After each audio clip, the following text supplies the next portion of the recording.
Hi, this is Steve Lockwood, and I'm going to introduce you to the topic of curriculum, instruction, and alignment in Gradelink. So the big question is, can software actually support alignment? And to help you understand where I'm coming from, I'm going to share with you a model here that explains where we're coming from. And so curriculum, instruction, and assessment starts with students.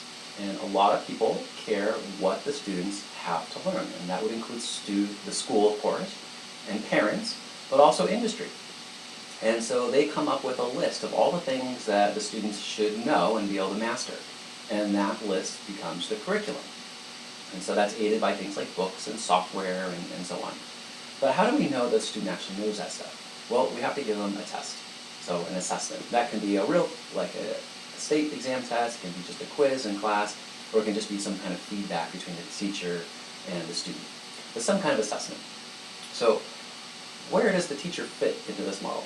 Well, they administer the model. The learning takes place between the student and the curriculum, and the teacher is there to assess or to kind of administer this model and then provide the assessment at the end.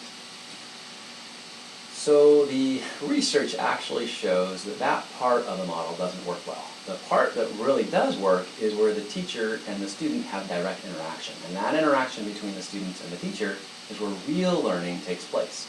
Also between students and other students, learning takes place. So we ought to do everything that we can to increase the amount of interaction between students and teachers. Okay? And we meaning the school, the parents, and industry. So curriculum ought to support the interaction and shows to assessment. Okay? So can software actually help support alignment? I think the answer is yes, but it needs to be easy. And the reason it needs to be easy is because while some teachers did grow up with technology, other ones didn't. And in either case, if the technology is difficult to use or a barrier somehow, then it's just not going to get done. And what gets measured is what gets assessed, right? That's what gets done. So let me share with you a few things that Gradelink does to make it easy. First of all, there are lesson plans in Gradelink, and the lesson plans are customizable. And this one is just a very plain, simple one, but you can customize the text and you can add your own little tabs along the top.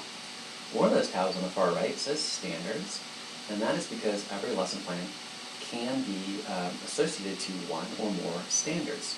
And there's different standard libraries that you can use. You can even make up your own school-wide learning expectations or standards from your own state.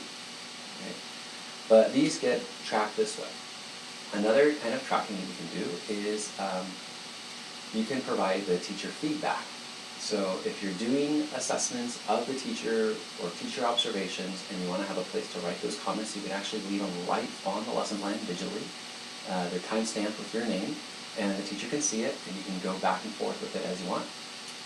And those lesson plans can be used year to year. So since what gets measured gets improved, let me show you some of the reports that you can see. The first report is when dealing with lesson plans, you can actually see which lesson plans covered standards and which ones didn't, and which standards are uncovered. Now this is really important, especially for the teachers of early childhood, like preschool, kindergarten, PK. And the reason is because they typically don't use grade books. And if they do, they're going to use it as a very limited fashion. Instead, they're going to think about more lessons that are week-long.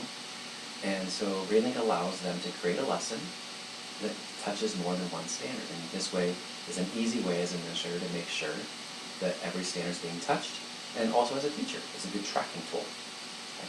Now, for the upper grades, they typically track assessments for every assignment, right? Beginning of junior high and high school, you would do an assignment in class, and that would be linked to one or more assessment.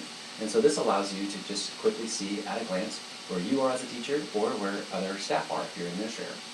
So basically green is good, and maybe blue is more where you need to be.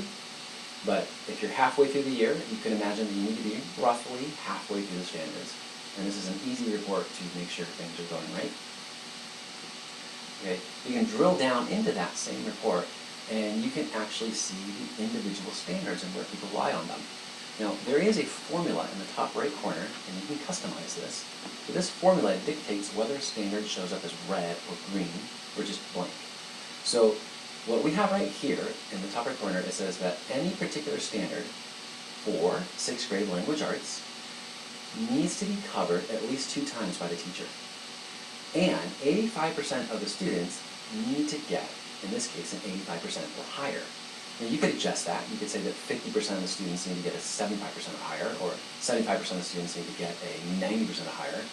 So you can adjust that formula as you need, but this is how it works. And so this is a really easy way as a teacher and as a school to make sure that learning is on track and to identify any students or any areas where there are gaps. Okay, so kind of the last leg in this is bringing the parents in. So there's ample research that shows that parent engagement leads to student learning, right? It's almost obvious. But some parents are obvious, a lot of parents are not necessarily clued into what is actually taking place in the classroom, nor how they can really support. So the mobile app is available for free, and this allows the parent who wants to be engaged to make it easy for them. They can ask actually and say intelligent things. They don't have to say, what did you learn at school today? They can actually see what you learned in school today. And they can say, hey, I learned that same thing when I was in school. Can you show me your homework? I can actually see when that homework is due. Or they may know that you have 2 or 3 assignments that were missing or late, and they can actually ask about that. So the mobile app really helps the parent better and more intelligently. In addition, while the parent's on the app, they have a calendar so they can see when all the assignments are due. They'll show up in blue, for example. But they also see any other events that are going on at school. So if you know that you have Cub Scouts one night or you have no school next week, you can kind of be more intelligent about when you're going to do homework with your student. Okay. The teacher also has the ability to send home newsletters either through the app or through an email that includes what they're learning or other kind of outside of learning type activities. Okay? And also, as a school, you can customize your report card. You can do a traditional report card, a standard space, or hybrid. And you can customize various layouts and forms, but the main intention here is that you want to communicate very clearly with our parent what their student is learning, how they're being assessed, and where they stand, where they're strong, where they're weak. Okay. So I think this provides a pretty good example of how Gradelink makes assessment easy. One, through allowing you to import data in various ways, report on it, and then also communicate with parents. If you have any questions, feel free to reach out to us. Thanks for watching.